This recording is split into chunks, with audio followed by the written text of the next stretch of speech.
자, 오늘 우리가 함께 나눌 말씀은 구약성경 418페이지 사무엘상 7장 12절입니다. 자, 우리 한 절 말씀인데요. 우리 두 번 같이 읽겠습니다. 자, 시작. 사무엘이 돌을 취하여 미스바와 센 사이에 세워 이르되 여호와께서 여기까지 우리를 도우셨다 하고 그 이름을 에벤에셀이라 하니라. 다시 한번요. 사무엘이 돌을 취하여 미스바와 센 사이에 세워 이르되 여호와께서 여기까지 우리를 도우셨다 하고 그 이름을 에벤에셀이라 하니라. 아멘. 자, 오늘 우리가 함께 읽은 이 말씀 통해서요, 여기까지 우리를 도우셨다라는 제목으로 은혜를 같이 나누도록 하겠습니다.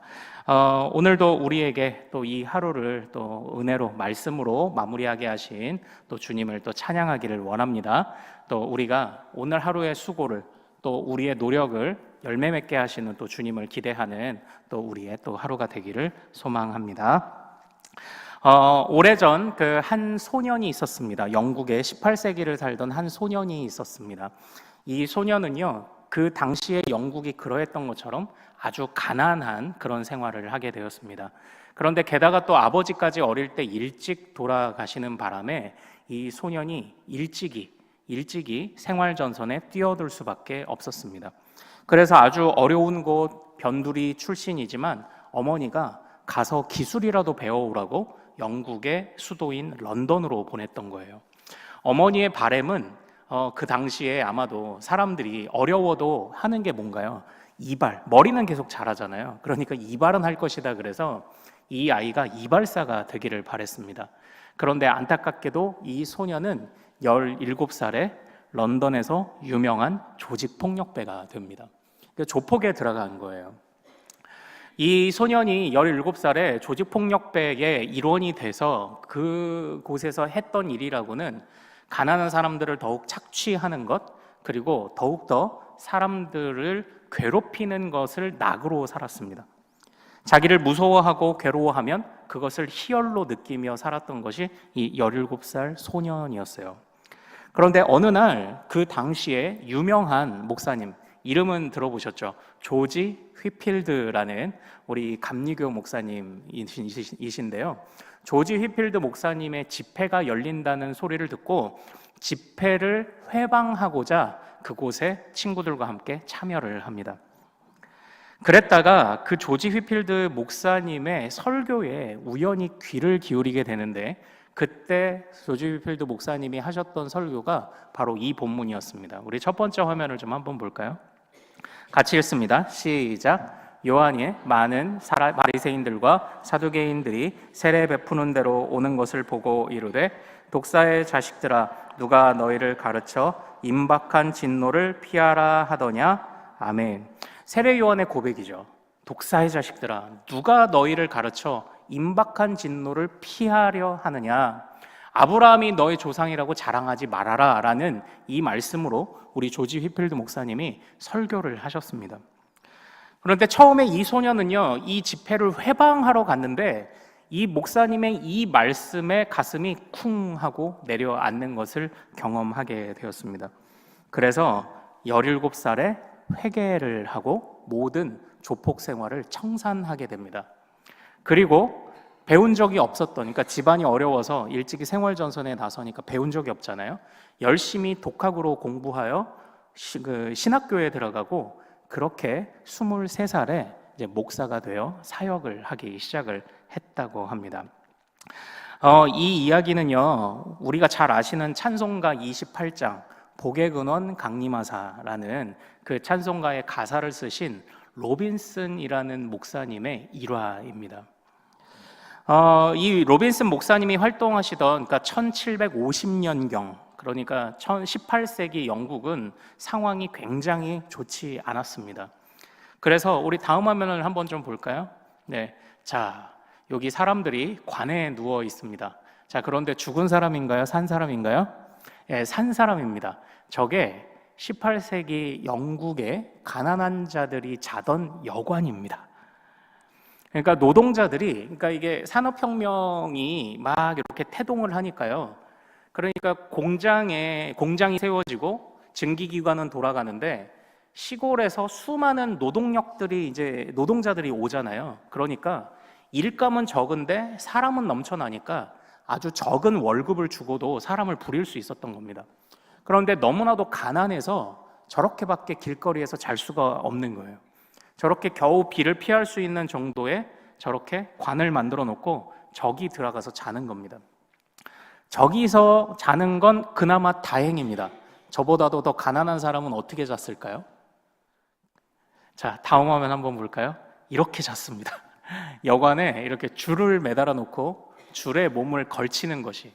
그래서 저런 사진들을 찾아보면요, 교회처럼, 오늘날 교회처럼 이런 자리를 만들어 놓은 겁니다. 그러니까 사람이 누우면 공간을 많이 차지하잖아요. 이렇게 장의자를 만들어 놓고 거기에 엎드려 자는 사람들, 줄에 걸려 자는 사람들, 아니면 처마 및 관에서 자는 사람들, 이것이 그 당시에 이제 영국의 가난한 노동자들의 모습이었어요. 그런데 이런 상황 속에서 이 로빈슨 목사님의 과거를 한번 다시 생각해 보십시오. 가난한 이들을 놀리고 착취하고 뺏는 것을 낙으로 여겼지만, 그러나 그런 것을 통해서 나를 무서워하는 사람들을 통해서 내가 제법 힘이 세고 괜찮은 사람이라고 생각했을지 모르지만, 결국 가장 부끄러운 사람은 내가 놀리는 저 가난한 사람들이 아니라 가장 부끄러운 사람은 나였음을 발견하게 된 겁니다. 그래서 그 이후에 회심을 하고 이제 목사가 되어서 목회를 하며, 그리고 참 많은 성도들을 돌보고 양육하는 일에 뛰어들었다라고 합니다. 그래서요, 그때 이 복의 근원 강림하사라는 이 시를 보면요, 이게 그러니까 시를 지은 거죠. 시에다가 곡을 붙인 건데, 이 가사를 보면 2절에 그런 가사가 있죠. 주의 크신 도움받아 이때까지 왔으니 이와 같이 천국에도 이르기를 바라네. 우리나라 찬양에는 이렇게 번역이 되었지만, 주의 크신 도움받아 이때까지 왔으니, 이 부분을 본래 영어 가사에는 당신의 도움으로 내가 에베네셀에 도착했습니다 라고 이렇게 원래 그 가사를 지었습니다. 이와 같이 천국에도 이르기를 바라네, 그것보다는 원래 당신의 기쁨 안에서 내가 안전하게 집에 도착했습니다. 이게 집이라고 표현하는 거예요. 천국이 아니라 당신의 도우심으로 내가 안전하게 집에 도착했습니다. 당신의 도움으로 내가 에베네셀에 도착했습니다. 이것을 이제 고백하신 것이 바로 이 로빈슨 목사님이에요. 그러니까 주님이 도우시지 않았다면 자기는 그냥 아무것도 모르고 세상에서 가장 악한 것이 나이지만 가장 잘난 척을 하며 살았을 것이라고 생각하니 아찔을 했던 것이겠죠. 가난한 자들을 놀리는 것을 낙으로 삼았지만, 그러나 가장 부끄러운 사람은 저렇게 어렵게 사는 가난한 자가 아니라 내가 바로 부끄러운 사람이라는 것을 깨달았는데, 주님이 도우시지 않았다면 이것조차 모르고 독사의 자식이 될 뻔했다는 그 아찔함에 이제 이 복의 근원 강림하사라는 이런 찬양을 지어 고백을 하셨습니다. 사랑하는 여러분, 저는 그래서 이 찬송가의 이 유래, 이 해설을 보다가 참 감동되는 바가 있어서, 그래서 우리 로빈슨 목사님이 고백하셨던 주님께서 에베네셀까지 나를 이르게 하셨습니다 라는 바로 그 본문을 여러분들과 좀 같이 나눠야 되겠다는 그런 생각을 해보게 되었습니다. 오늘 우리가 읽은 본문은 사무엘상 7장입니다. 사무엘상 어떤 성경입니까? 사사기 시대에 사무엘이라는 선지자가 세움을 받은 이야기로부터 시작을 합니다. 사사 시대는요, 우리 기도해 주셨던 것처럼 정말 제멋대로인 시대입니다. 제멋대로 살고 제멋대로 믿었죠. 이게 중요합니다. 제멋대로 사는 것, 그런데 제멋대로 믿었습니다. 하나님을 모르지 않았어요. 제멋대로 믿었습니다. 그래서 아무것도 아니 오히려 더 무너진 시대가 바로 이 사사 시대였습니다. 그때에 정말 이스라엘은 소망이라는 것이 남아있지 않은 것처럼 보였어요. 그러나 하나님이 이 사무엘이라는 한 사람을 통해서 그 시대를 밝히기 시작하시는 이야기가 이제 사무엘상의 이야기죠. 앞전의 이야기를 다 말씀드릴 수는 없지만요, 이렇게 부름받은 사무엘이 이제 이 7장에서 보면 본격적으로 이제 이스라엘을 다스리기 시작을 합니다. 그래서 이제 우리가 사사기는 끝나고 사무엘 상이 시작됐지만 이스라엘의 마지막 사사, 그러니까 사울 왕을 세우기 직전까지 사무엘이 다스렸잖아요. 그래서 사무엘도 마지막 사사로 들어갑니다. 이 사사 사무엘이 본격적으로 다스리는 이야기가 바로 이 7장의 말씀인 거예요. 그런데 이 사사 사무엘이 이 본격적으로 이스라엘을 다스리기 시작하면서 어떻게 다스렸을까요? 자, 우리 3절 말씀, 4절 말씀 같이 한번 읽어보도록 하겠습니다. 자, 3절과 4절을 같이 읽습니다. 사무엘상 7장 3절 4절 같이 읽습니다. 시작. 사무엘이 이스라엘 온 족속에게 말하여 이르되 만일 너희가 전심으로 여호와께 돌아오려거든 이방 신들과 아스다롯을 너희 중에서 제거하고 너희 마음을 여호와께로 향하여 그만을 섬기라. 그리하면 너희를 블레셋 사람의 손에서 건져내시리라. 아멘. 지금 사무엘의 눈에는 온갖 잘못한 이스라엘 백성들의 모습이 다 보입니다. 그리고 어떻게 해야 될지 나름 그가 가지고 있는 생각도 있었을 것입니다. 징계도 해야 되겠고요, 처벌도 해야 되겠고요, 가서 싸우기도 해야 되겠죠. 그러나 이 사무엘이 가장 중점을 두었던 것이 무엇이었습니까?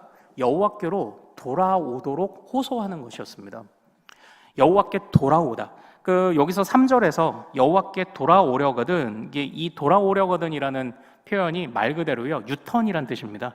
돌이키다 이렇게 번역되면 좀 더 이렇게 느낌이 조금 더 살 것 같은데, 너희가 여호와께 돌이키려거든, 그러니까 돌이키는 법을 계속 가르쳐 준 겁니다. 어떻게 하라고 합니까? 그 당시에 주변에 강한 영향력을 끼치던 블레셋의 신 아스다롯을 너희 중에 제거하라고 지금 그렇게 가르치고 있었던 겁니다. 그래서 4절에서 계속 이어지는데요, 4절도 같이 한번 읽어보죠. 자, 시작. 이에 이스라엘 자손이 바알들과 아스다롯을 제거하고 여호와만 섬기니라. 아멘. 이 사무엘의 노력이 열매를 거두기 시작합니다. 백성들이 모든 우상을 몰아내기 시작하고요. 이제 그 밑에 보면은 우리가 예전에 저 어렸을 때 이제 저기 서울 여의도 광장인가요? 거기서 했던 것 같은데 미스바 대성회 기억나십니까? 미스바 대성회 해서 우리가 같이 모여서 연합 집회를 하던 그런 것들 기억하시나요? 백성들을, 오늘날 이 미스바는 사실 어느 지역인지는 정확치는 않습니다. 이 미스바라는 곳으로 백성들을 모아서 그곳에서 회개 운동을 시작을 합니다. 그러니까 만약에 여러분들이, 우리가 지금 이제 지도자를 또 뽑아야 되는 시기가 또 됐잖아요. 여러분들이 어딘가를 담당하는 지도자가 된다면 무슨 일을 하시겠습니까? 부족한 데는 어떻게 살려야 하나, 또 잘하는 것은 어떻게 또 격려해야 하나, 이제 많은 것들을 생각할 수 있겠죠. 사무엘도 그렇겠지만 사무엘이 사사가 되어서 다스릴 때 가장 중점적으로 두었던 것이 바로 그것입니다. 여호와께로 돌아가자. 어떻게 돌아갑니까? 우리가 우상을 제거하자. 그리고 우리가 회개 운동을 하자. 이것이 사무엘이 그가 이스라엘을 다스리는 중심이자 핵심이었다라는 것입니다. 그런 사무엘의 그 다스림과 그런 노력들, 백성들이 함께 노력해 주었습니다. 백성들이 함께 노력하고 사무엘의 그런 노력이 이제 열매를 거두기 시작을 합니다. 그래서 블레셋이 수많은 도전들을 이후에도 계속 이어가지만 하나님이 그것을 불쌍히 여겨, 이스라엘 백성들을 불쌍히 여겨서 그들을 블레셋으로부터 구해 주세요. 자, 우리 7절과 우리 8절 말씀을 같이 한번 읽어보도록 하겠습니다. 자, 시작. 이스라엘 자손이 미스바에 모였다 함을 블레셋 사람들이 듣고 그들의 방백들이 이스라엘을 치러 올라온지라. 이스라엘 자손들이 듣고 블레셋 사람들을 두려워하여 이스라엘 자손이 사무엘에게 이르되 당신은 우리를 위하여 우리 하나님 여호와께 쉬지 말고 부르짖어 우리를 블레셋 사람들의 손에서 구원하시게 하소서 하니 아멘. 여기 보면 이스라엘이 회개 운동을 하고 하나님께 돌아가는 운동을 할 때 위기가 찾아옵니다. 어떤 위기입니까? 블레셋이 모였다는 소식을 듣고 쳐들어오게 되죠. 그런데 그때에 두려워합니다. 백성들은 두려워합니다. 그러나 이전과 같지 않습니다. 이전에는 블레셋을 두려워하면 흩어졌던지 블레셋으로 넘어갔겠지만 지금 이스라엘 백성들은 어떻게 합니까? 두려워는 하지만 사무엘에게 하나님의 도우심을 구하는 데까지는 성장한 거예요. 사무엘의 노력과 이 백성들의 노력이 이렇게 열매를 거두기 시작을 합니다. 두려움을 여전히 느끼기는 합니다. 그러나 주님을 떠나지는 않아요. 많이 발전했죠. 많이 발전한 겁니다. 그때에 하나님이 그것을 불쌍히 여기셔서 응답하십니다. 사무엘이 하나님의 도우심을 구하며 제사를 지내고 하나님 앞에 간절히 매달릴 때 하나님이 응답하세요. 그래서 10절과 같은 일이 벌어집니다. 자, 우리 10절 말씀 같이 읽겠습니다. 시작. 사무엘이 번제를 드릴 때에 블레셋 사람이 이스라엘과 싸우려고 가까이 오매 그날에 여호와께서 블레셋 사람에게 큰 우레를 발하여 그들을 어지럽게 하시니 그들이 이스라엘 앞에서 패한지라. 아멘. 자, 이 블레셋 사람들을 한번 좀 생각을 해보죠. 이 블레셋 사람은 이전에 아주 크게 호되게 당한 적이 있습니다. 언제 호되게, 누구한테 호되게 당했을까요? 역사상 가장 힘이 셌던 사람, 삼손에게 호되게 당한 적이 있었죠. 여러분들 그거 아십니까? 여담으로 이 가방 브랜드 중에 샘소나이트라는 것이 이 삼손에게서 이름을 따온 겁니다. 샘소나이트. 오죽 튼튼하게 만들었다는 걸 자랑하려면 그 삼손이 마지막 때에 이 블레셋 다곤 신전에서 블레셋의 주요 사람들, 주요 핵심 인사들을 다 여호와 앞에서 그들을 무찌르고 자신도 장렬히 하나님 앞에 자신을 드리고 끝나지 않습니까? 그런데 그 블레셋이요, 한 번 그랬다고 해서요 정신을 못 차리는 거죠. 계속적으로 이스라엘이 하나님을 매달린다, 하나님 앞에 모여있다 하니까 공격을 합니다. 이게 악의 속성인 것 같습니다. 악은요, 아무리 자기가 당하고 악이 지는 것 같아도요 제 버릇을 못 버리는 게 악의 속성인 것 같습니다. 여전히 자기가 가장 크다고 생각하는 것 같고요, 여전히 자기 뜻대로 될 것이라고 생각하는 게 죄악의 속성인 것 같습니다. 블레셋은 삼손에게서 그렇게 호되게 당한 적이 있음에도 불구하고 또 이스라엘을 쳐들어오고 방해를 합니다. 그러나 어떻게 하셨습니까? 10절에 우리가 읽은 대로 하나님께서 큰 우레를 발하여 그들을 어지럽게 하셨다라고 이렇게 표현되어 있어요. 이 어지럽게 하시다라는 이 표현이요, 제일 먼저 역사상에 제일 먼저 나타난 때가 언제인 줄 아십니까? 출애굽기 14장에서 하나님께서 이스라엘 백성들이 출애굽하여 이제 광야로 나아갈 때, 그때 이 미련을 못 버린, 굴복했다가 미련을 못 버린 죄악의 속성이 뭐라고요? 굴복해도 자기 주제 파악을 못하고 다시 덤비는 게 죄악이라고 했죠. 굴복했지만 바로가 다시 이스라엘 백성들을 쫓아오도록 말과 병거를 보내요. 그때 홍해 바다가 가로막혀 있는 사건이 출애굽기 14장에 등장합니다. 그때 우리는 홍해 바다가 갈라진 사건만 기억하잖아요. 그러나 출애굽기 14장에 주님이 어떻게 하셨다고 기록되어 있냐면, 새벽에 여호와께서 애국 군대를 어지럽게 하셨다라고 그렇게 표현하고 있어요. 단지 그냥 이 바다만 가르고 끝나신 게 아니라 하나님이 세밀하게 그 모든 전투를 지휘하고 계실 때 그때 적군을 어지럽혔다라고 표현하는 이 단어가 처음 나왔습니다.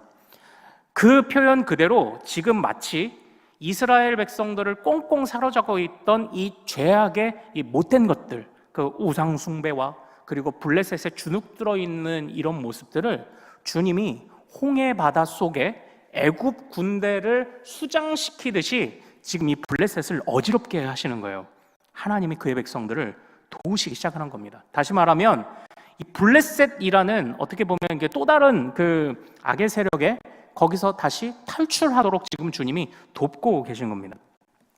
이 사건을 겪은 이후에 사무엘은 확신하게 됩니다. 확신하게 돼요. 바로 하나님이 우리를 도우신다는 것을 더욱 확신하게 됩니다. 그래서 이렇게 행동합니다. 12절을 같이 한번 읽어보죠. 자, 12절입니다. 시작. 사무엘이 돌을 취하여 미스바와 센 사이에 세워 이르되 여호와께서 여기까지 우리를 도우셨다 하고 그 이름을 에베네셀이라 하니라. 아멘. 아멘. 이 돌을 세운다라는 것은 잘 아시죠? 요단강을 건널 때도 돌을 세워서 상징을 세웠잖아요. 그러니까 말하자면 상징 비석입니다. 기념비를 세운 거죠. 기념비를 세워 뭐라고 말합니까? 에벤에셀이다, 이렇게 이야기를 합니다. 이 에벤에셀이라는 것은요, 우리가 이제 지난주 우리 토요일에 우리 박 목사님 결혼식 때 우리 참석하신 분은 또 들으셨겠지만 그때 이제 그 우리 중앙교회 목사님이 그 돕는 배필이다 이제 이거를 말씀하시면서 이 돕는다라는 뜻이 에제르란 뜻이에요. 그런데 그 에제르에서 에베네셀이라는 단어가 유래됐다 이렇게 이제 설명도 해주셨는데, 참고로 그것 때문에 제가 이 본문을 고른 건 아닙니다. 주보를 먼저 만들었습니다.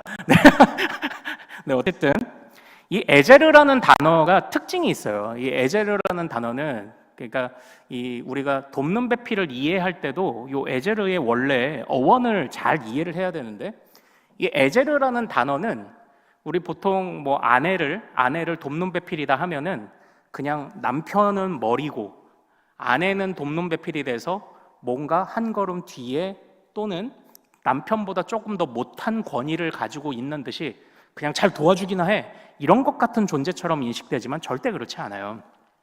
이 돕는다라는 이 뜻은요, 이렇게 표현하면 좋습니다. 전쟁 때에 제가 이제 군대에 있을 때 보급계원이었어요. 전쟁을 하면은 먹을 거 그리고 또 이제 그 무기 그리고 뭐 차량 이런 것들 옷 뭐 이런 거 공급하는 그런 이제 담당을 제가 했었거든요. 말하자면 군수입니다. 군수. 예, 우리 남자분들은 아실 겁니다. 군수, 보급부대. 예. 전쟁에 승리할 수 있도록 공급하시는 하나님을 나타낼 때 사용하는 단어가 이 에제르라는 단어예요. 에제르.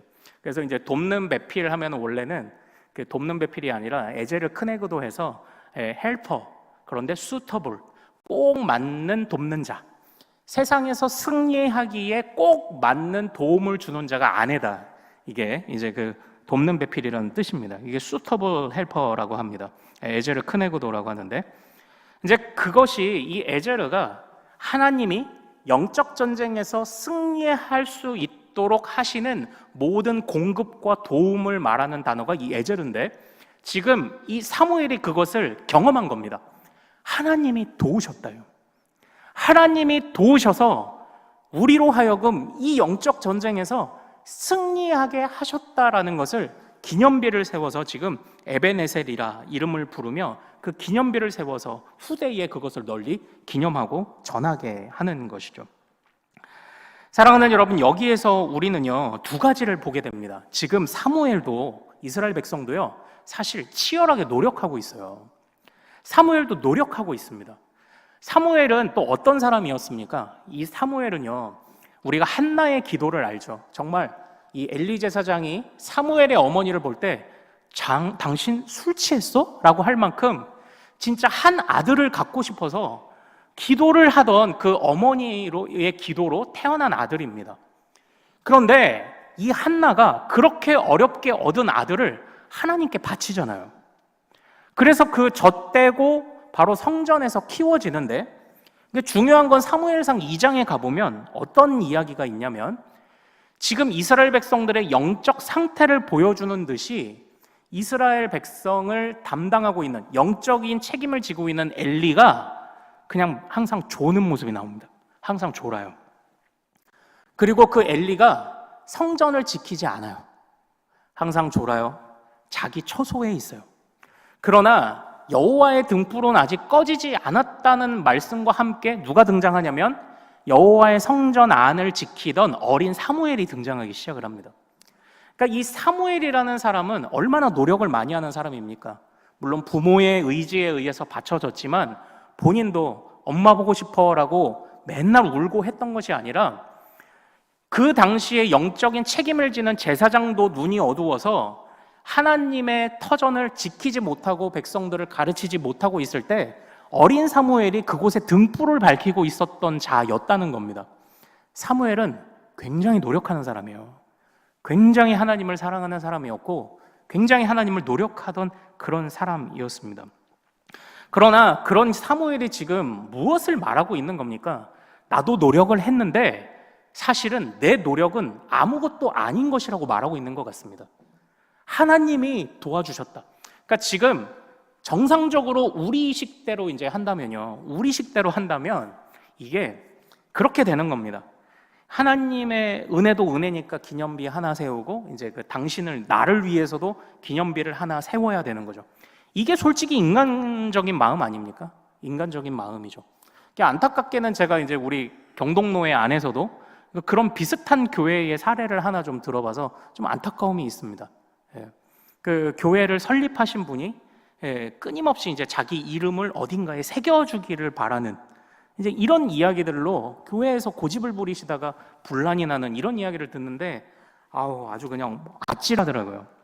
그런데 그게 그냥 인간적인 마음입니다.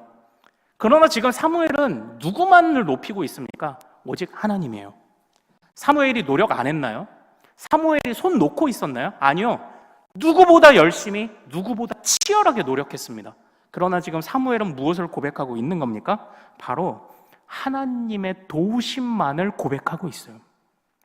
사실 오늘 본문 그 앞장에 보면요, 우리 어떤 이야기가 있냐면 이 여호와의 언약궤가 미련한 엘리 제사장으로 인해서 빼앗겼다가 블레셋에게서 다시 돌아오는 이야기가 있습니다.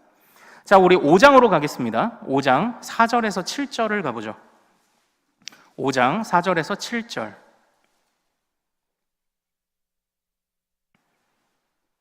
자, 지금 여호와의 상징인 언약궤가 블레셋에 뺏긴 상황입니다.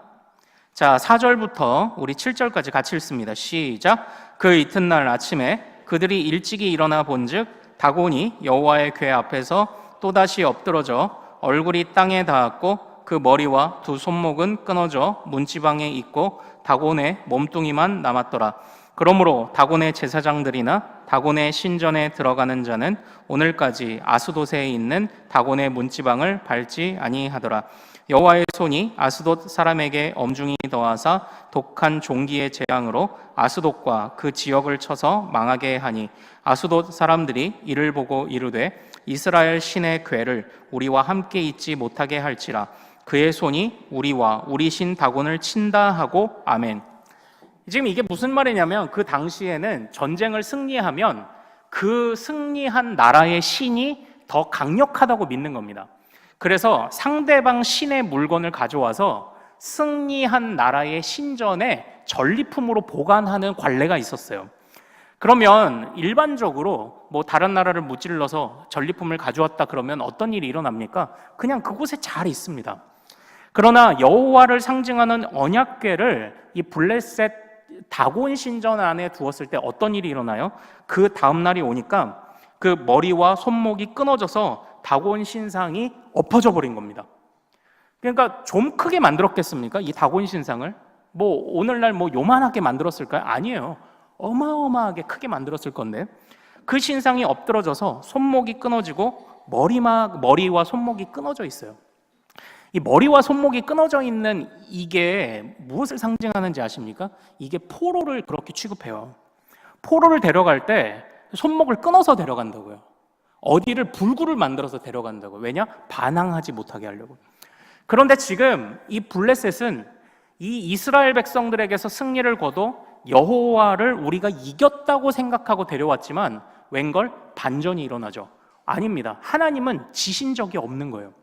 하나님이 오히려 다곤 신상을 무너뜨리셔서 하나님이 다곤 신을 포로로 잡는 일이 벌어지는 겁니다. 그러니까 이런 일이 계속 반복되다 보니까 어떤 일이 벌어집니까?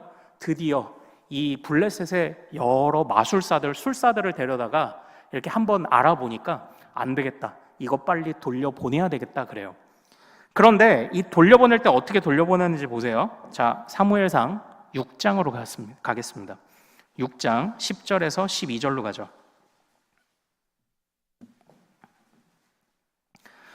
사무엘상 6장 10절에서 12절입니다. 자, 같이 읽습니다. 시작. 그 사람들이 그같이 하여 젖나는 소 둘을 끌어다가 수레를 메우고 송아지들은 집에 가두고 여호와의 궤와 및 금쥐와 그들의 독종의 형상을 담은 상자를 수레 위에 실으니 암소가 베세메스 길로 바로 행하여 대로로 가며 갈 때에 울고 좌우로 치우치지 아니하였고 블레셋 방백들은 베세메스 경계선까지 따라가니라. 아멘.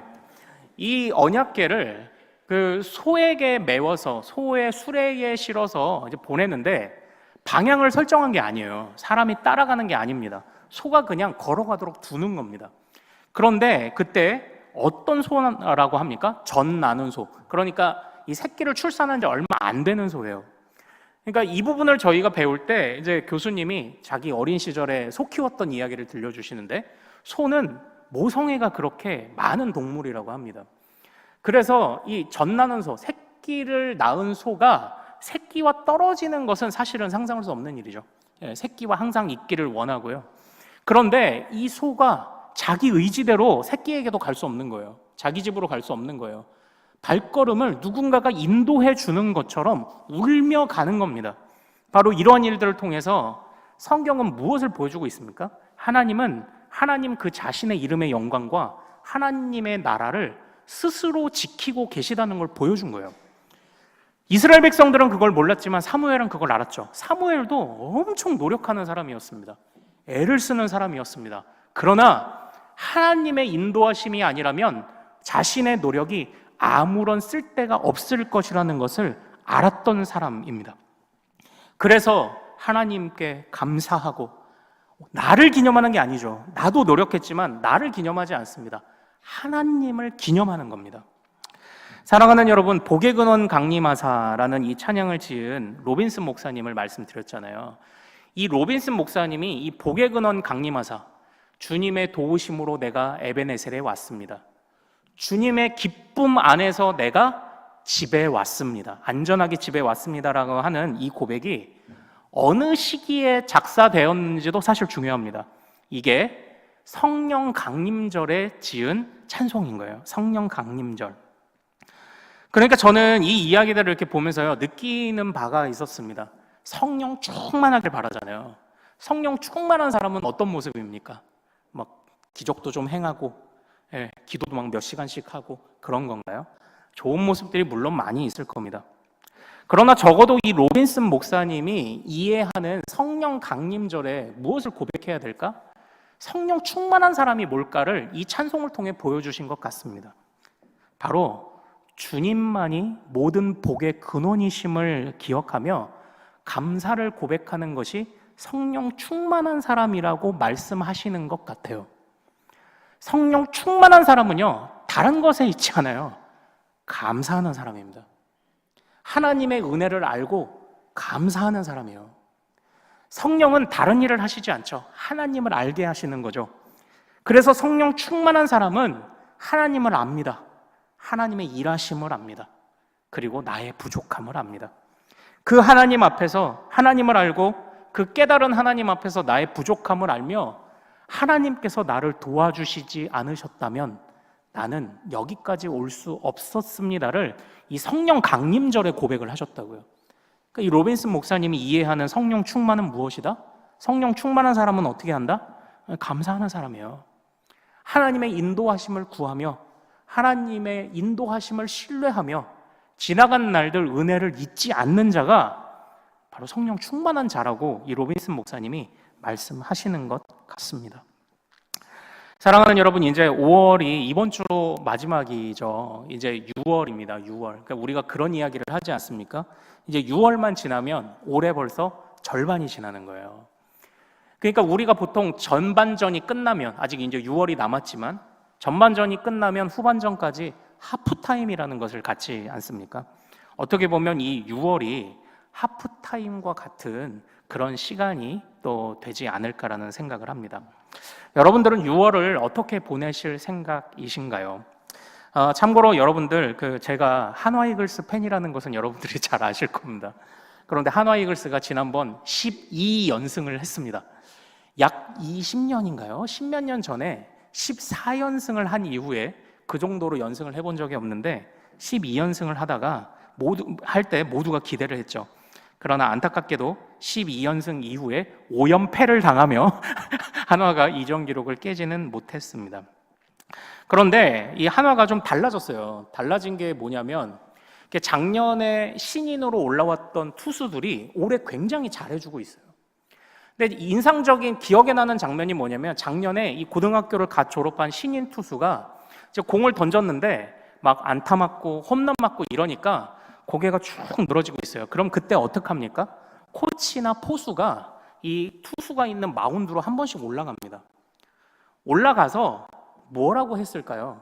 무슨 말을 하는지는 안 찍혔는데 이 선배인 포수가, 베테랑 포수가 이 갓 신인이었던 홈런 맞고 안타 맞아서 축 늘어져 있는 그런 투수에게, 후배에게 올라가서 뭐라 말하는지는 모르겠는데 이렇게 고개 숙이고 있으니까 가슴을 한 대 툭 치면서 제스처를 하는 겁니다.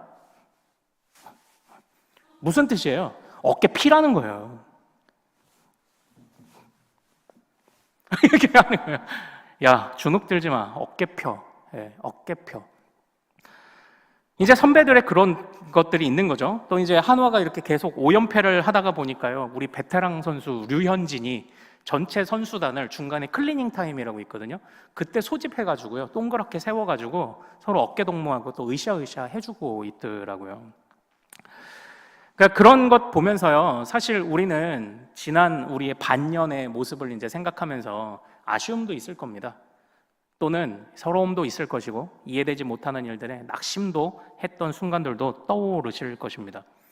그러나 우리가 이 6월을 마치 하프타임과 같이 보낼 때 우리가 무엇을 기억해야 할까요? 야, 내가 도와줄게, 어깨 펴 라고 말씀하시는 주님을 여러분들이 경험할 수 있기를 소망합니다. 그리고 성령 충만하기를 사모하며 일하시는 하나님, 우리를 위해 일하시는 하나님께 감사하는 6월을 보낼 수 있기를 소망합니다. 그래서 사무엘이 고백했던 것처럼, 우리 로빈슨 목사님이 고백했던 것처럼 여기까지 우리를 도우셨구나. 나도 노력을 했어요. 나도 노력을 했습니다. 그리고 이후에 보면은 우리 이 7장 이후에 있는 말씀을 보면은 사무엘이 계속 나라를 다스립니다. 평안이 옵니다. 그러나 성경은 무엇라고 기록하고 있는지 봅시다. 자, 우리 7장 13절과 14절을 읽어보겠습니다. 7장 13절과 14절입니다. 자, 같이 읽습니다. 시작. 이에 블레셋 사람들이 굴복하여 다시는 이스라엘 지역 안에 들어오지 못하였으며 여호와의 손이 사무엘이 사는 날 동안에 블레셋 사람을 막으심에 블레셋 사람들이 이스라엘에게서 빼앗았던 성읍이 에그론부터 가드까지 이스라엘에게 회복되니 이스라엘이 그 사방 지역을 블레셋 사람들의 손에서 도로 찾았고 또 이스라엘과 아모리 사람 사이에 평화가 있었더라. 아멘. 아멘. 13절은 뭐라고 말합니까? 무엇이? 여호와의 손이. 여호와의 손. 여러분들 우리가 지난주에 성경 퀴즈 대회를 할 때 에스라 느헤미야를 봤잖아요. 여러분들 에스라 느헤미야 읽으시면서 혹시 알아채신 분도 계실 텐데 여호와의 손이라는 표현이 많이 등장해요. 마찬가지로 이 사무엘의 훨씬 이전 세대지만 이 사무엘의 시대도 어떻게 합니까? 여호와의 손이 사무엘이 사는 날 동안에 블레셋을 막으심에 보호입니다. 그리고 14절에 어떻게 해요? 빼앗겼던 땅을 다시 회복하게 하셨다. 회복이죠. 사랑하는 여러분, 우리가 이 6월을 보낼 때 하나님만 바라보고 우리가 하나님께 감사를 고백할 때 주님이 우리 여러분의 가정을, 우리 자녀를 보호하시고 회복시키실 줄 믿습니다. 우리가 이 기대감을 갖는 겁니다. 일하시는 하나님이 나를 여기까지 도우셨군요. 나는 성령이 충만한 자 되어 주님께 감사를 고백하길 원합니다. 그리고 여기까지 도우신 하나님이 우리를 보호하시며 회복시켜 주실 줄 믿습니다. 우리가 이것을 고백하는 6월이 될 수 있기를 소망합니다. 여러분들 이제 제가 마무리를 하겠습니다. 우리 아까 5장 5절, 우리 5장 5절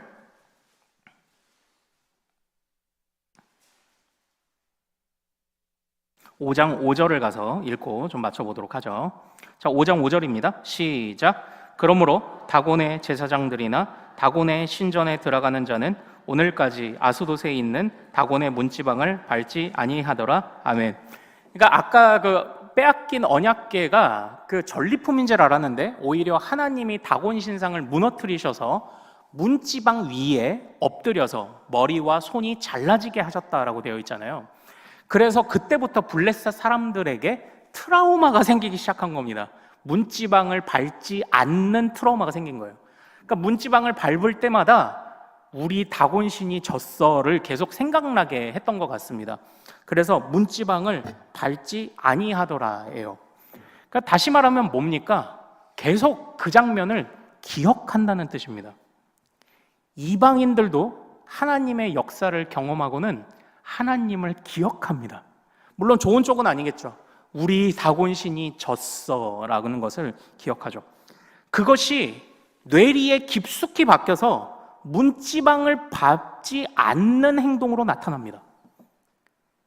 그 이방신들도, 이방 사람들도 하나님의 역사를 경험하고 나니까 그 하나님을 인정할 수밖에 없다고 말하는 것 같습니다. 그러나 우리는 하나님의 백성인데 잘 잊어버립니다.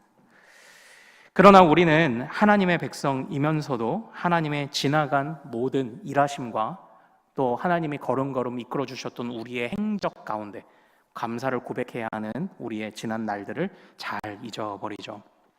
그러나 사랑하는 여러분, 우리는 이제는 잊어버리지 맙시다.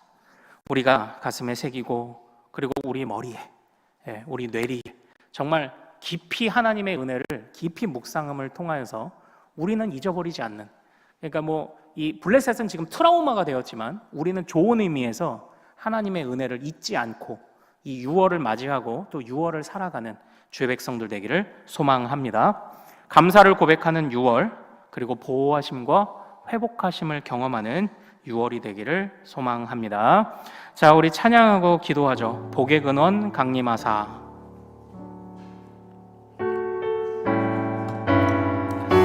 자, 오늘 말씀과 로빈슨 목사님의 고백을 생각하며 찬양하죠. 복의 근원 강림하사 찬송하게 하소서. 한량없이 자비하시 증량할 길 없도다. 천사들의 찬송가를 내게 가르치소서. 구속하신 그 사랑을 항상 찬송합니다. 주의 크신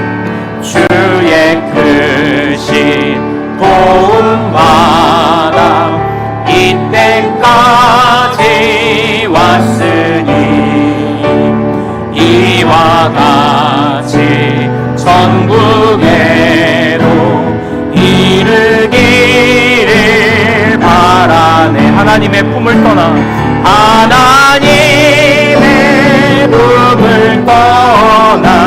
죄에 빠진 우리를 예수 구원하시려고 보혈을 려 주의 귀한 은혜 받고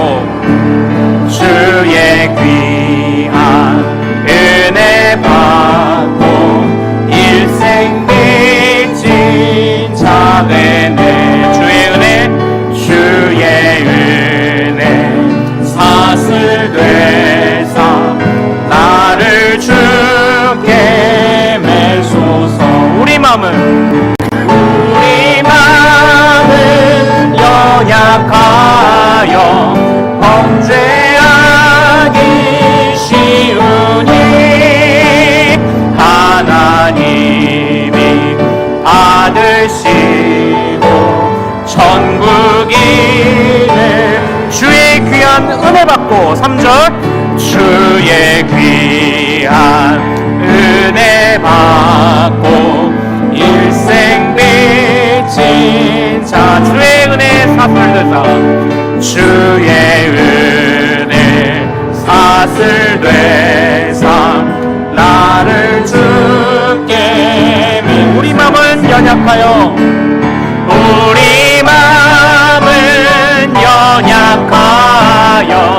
범죄하기 쉬우니 하나님이 받으시고 천국인을 사랑의 주님이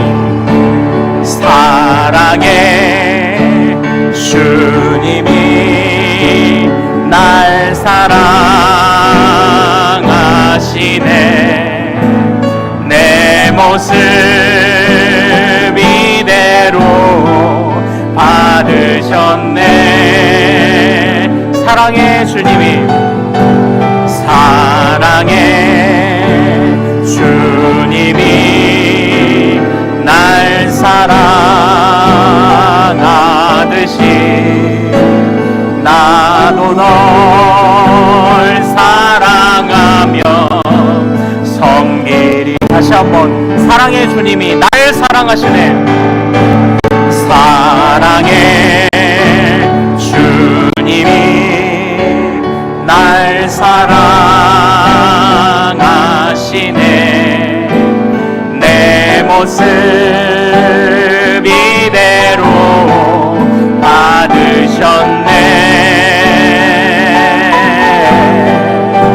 사랑의 주님이 날 사랑하듯이 나도 널 사랑하며 다시 한번, 사랑의 주님이 날 사랑하시네. 사랑의 주님이 날 사랑하시네. 내 모습 이대로 받으셨네. 사랑의 주님이 날 사랑하듯이 나도 널 사랑하며 섬기리. 자, 사랑하는 여러분, 우리 이제 말씀을 붙잡고 같이 기도하기를 원합니다. 우리 로빈슨 목사님의 그 모습을 한번 생각해 보십시오.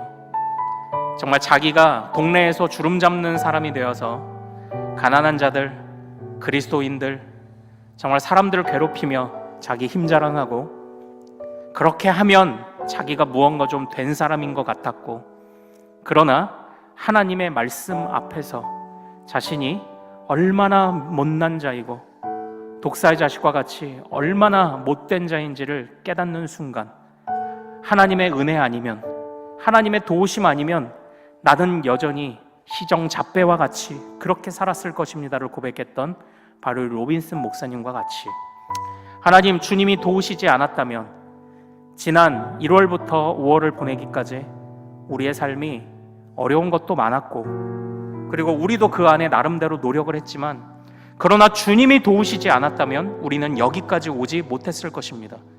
나의 노력은 아무것도 아닙니다.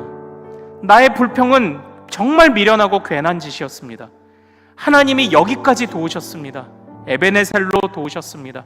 주님만 이름 높이는 우리 6월이 되게 하시고, 주님께서 주시는 보호하심과 회복하심을 경험하는, 또 우리 사랑하는 여러분들, 여러분 가정과 자녀들, 또 삶의 현장, 직장, 우리 교회, 주님의 보호가 어느 영역에 필요하고 주님이 어떤 곳을 회복시켜 주셔야 할지 또한 간절히 아뢰며, 우리 6월에 우리가 올려드릴 감사와 6월에 우리가 주님의 도우심을, 주님의 회복하심을 기대하는 모든 것, 우리 간절한 마음에 담아 주여 이름 크게 한번 부르고 같이 기도합니다.